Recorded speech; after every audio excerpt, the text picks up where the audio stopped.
Hello, I am Surakata Kondeh, the Vice President of the CSP Foundation. I have been in the field of education, government and medical for over 30 years, both in the United States and internationally.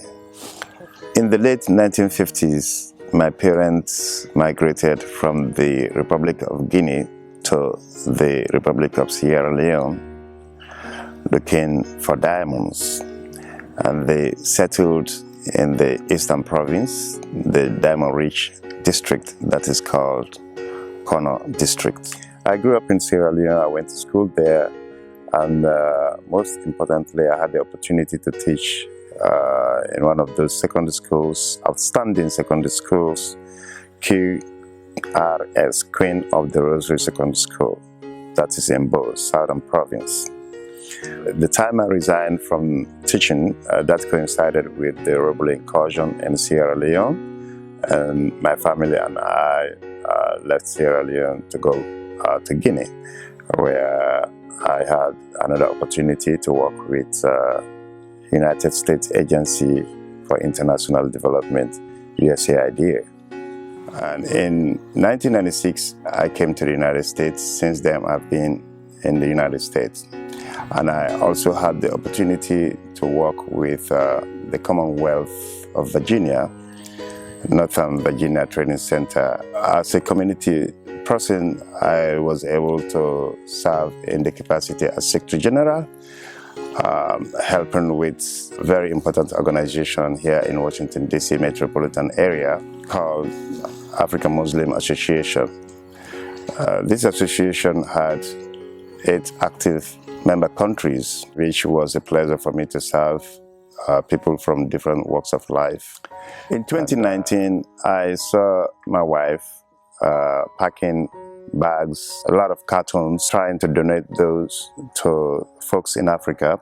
And I was wondering how we would be able to make that possible. In knowing the person she is that has a passion in giving, I proposed to her that it will be very, very interesting if we will find a way to achieve her goals, that is creating a foundation. One thing that is peculiar about my wife, who is the president of this foundation, is that she does not discriminate when it comes to giving.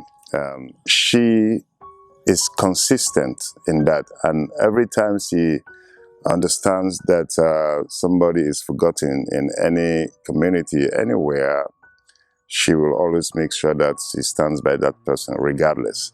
And the less unfortunate, the less privileged, and like the underdog, if anyone that she sees, she will always make sure that she gives her full support. When I met her, very early in the morning when I was getting ready to go to work, having done what she was supposed to do in trying to make some kind of arrangement because I was leaving.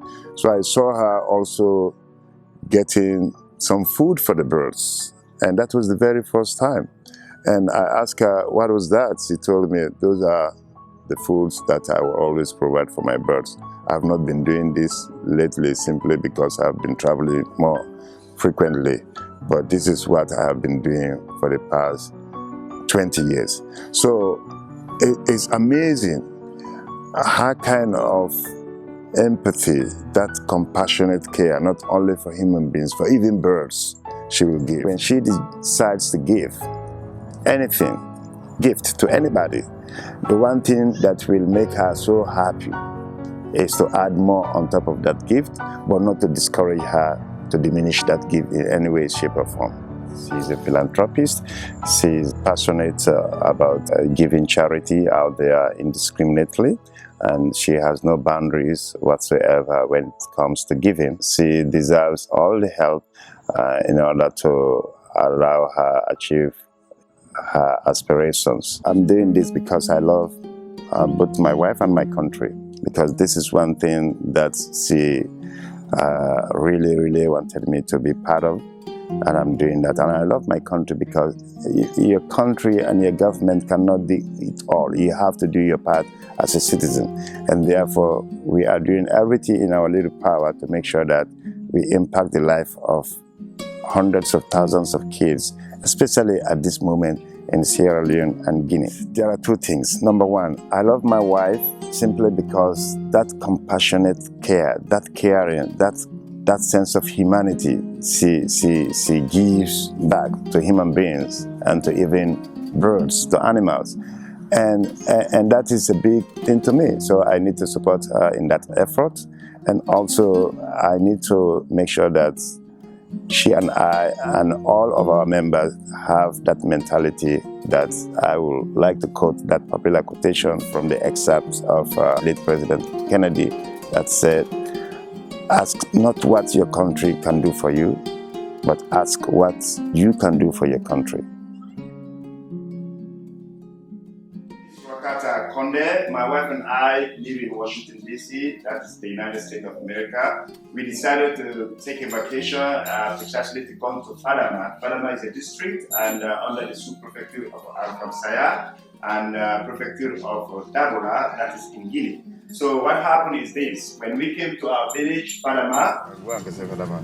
Look at that. Huh? Okay. It's about 7 miles from here to 7 miles from here to 10 miles from here to Fadama. We're going to the rugged roads. Rugged roads. This is beautiful. You know your mommy with electronics. I'm doing the video talking to myself. Realize that I was just watching myself on the video. I'm doing the real recording now. Okay, Fatim. Oh, look at the black car. Wow. Wow, look at the trucks. These are the men that comes to work during the day. See? Hard work. It's so amazing. It's amazing. I hope you guys need to come home and see. These are the natural resources. Set up an appointment to come home. Yeah. And see. Have to come home and help your people. Yeah. We're going to up the hill now. Yeah. This is nice and beautiful. I just love all this. I don't know about you.